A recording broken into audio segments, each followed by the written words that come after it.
it requires brave leadership, and it requires leadership to take action even when it feels uncomfortable.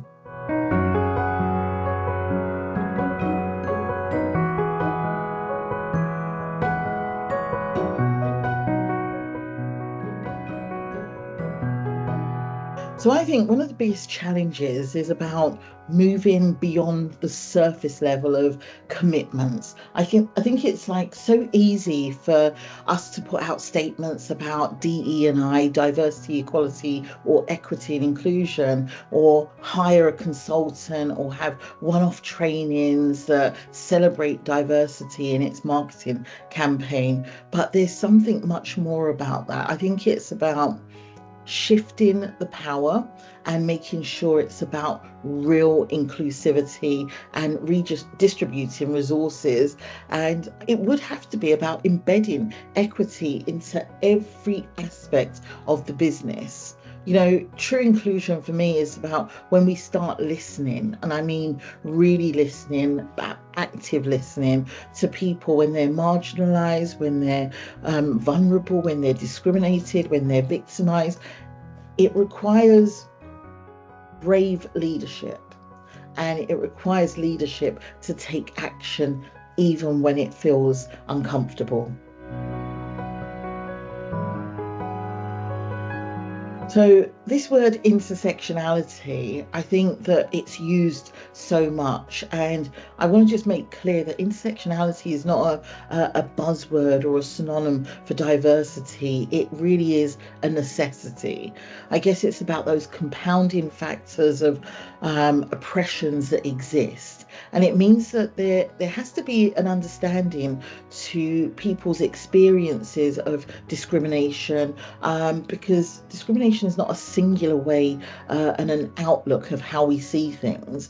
You know, as a Black queer woman in the workplace, my experiences would be different to a gay man. You know, a disabled trans employee's experience will be very different to that of a working class migrant who happens to be a person of faith, religion and belief. So, you know, leaders have got to probably really recognize that this one size fits all policy approach doesn't work. I think it's about investment, the initiatives that we're talking about, and given that what's happening around the world of businesses pulling back from the commitment of DE&I, let's ask ourselves, are we defending the acronym or actually looking at what it really means about the culture, changing hearts and minds, looking at true inclusion by way of having great sponsorship and mentorship programs that bolster and uplift those that are underrepresented in the workplace. And I would just say that, you know, it requires that culture, and you'll hear me speak about culture quite a lot, where people feel safe enough to speak up about their experiences without fear of retaliation or harm to them in the workplace. That's how people feel valued and respected, and you're able to retain great talent within your workplace. So safety for LGBTQ plus employees, I want to start by just caveating this, that, you know, LGBTQ plus people are not a monolith. So when we think about LGBTQ plus people, they happen to be Black, or they happen to be POC, which is a person of colour. They happen to be young, mature. They happen to be a person of faith. So we look at those intersections about how we keep people safe at different aspects. And I know that a lot of businesses are starting to talk about, you know, psychological safety in the workplace. And I guess safety goes beyond policies. Again, it is about that culture, and having a great network is great. It's really good. But, you know, if queer employees do not feel protected from discrimination or even microaggressions, then it just feels quite performative. So this has to be about creating safety and embedding inclusivity into the company's policies. Let's talk about accountability. I think when discrimination happens, it has to be addressed very swiftly. This isn't just about saying, zero tolerance, whereas I like to change that narrative about, full acceptance against all forms of discrimination. It means addressing things from the get-go, making sure that no LGBTQ plus employee has to shrink themselves to fit into a place. It's about them showing up as their full, and I don't always use authentic because it can be quite subjective, but their full professional selves without fear of being penalised. I'm torn about this backlash because I've seen many businesses pull back from their stance around DE&I, and I think that there's this need to defend the acronym, and it's not about defending the acronym, it's about defending the work. I think when we push back on efforts of inclusion, we really will see such a crumbling of the great work that has been done. If the truth be told, I think diversity and equity and equality and inclusion benefits everyone.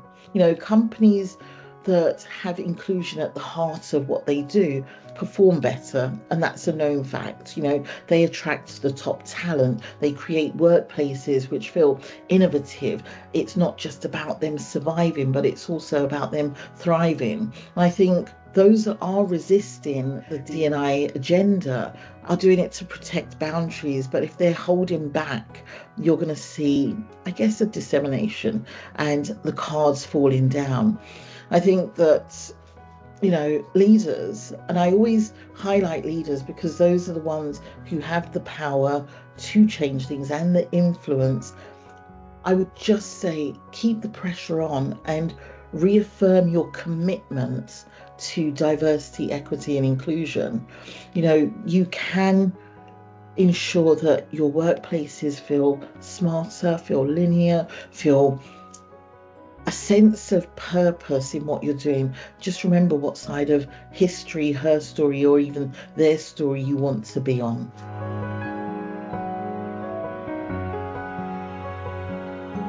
I hope that when I speak, whether it's a keynote, whether it's a fireside, whether it's a one-on-one conversation, that people leave feeling invigorated, motivated, driven, and feeling like as an individual, they know what change and action they want to take. And within their industry or their company, they're feeling that they can look at what collective action looks like, whether it's in their ERGs, their employee resource groups.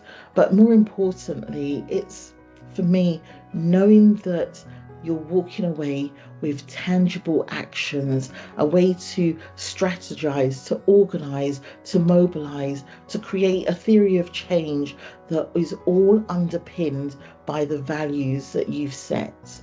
Because if your values feel broken, then you're not going to be able to feel motivated in taking forward the challenge of what is the impact we want in our organisation.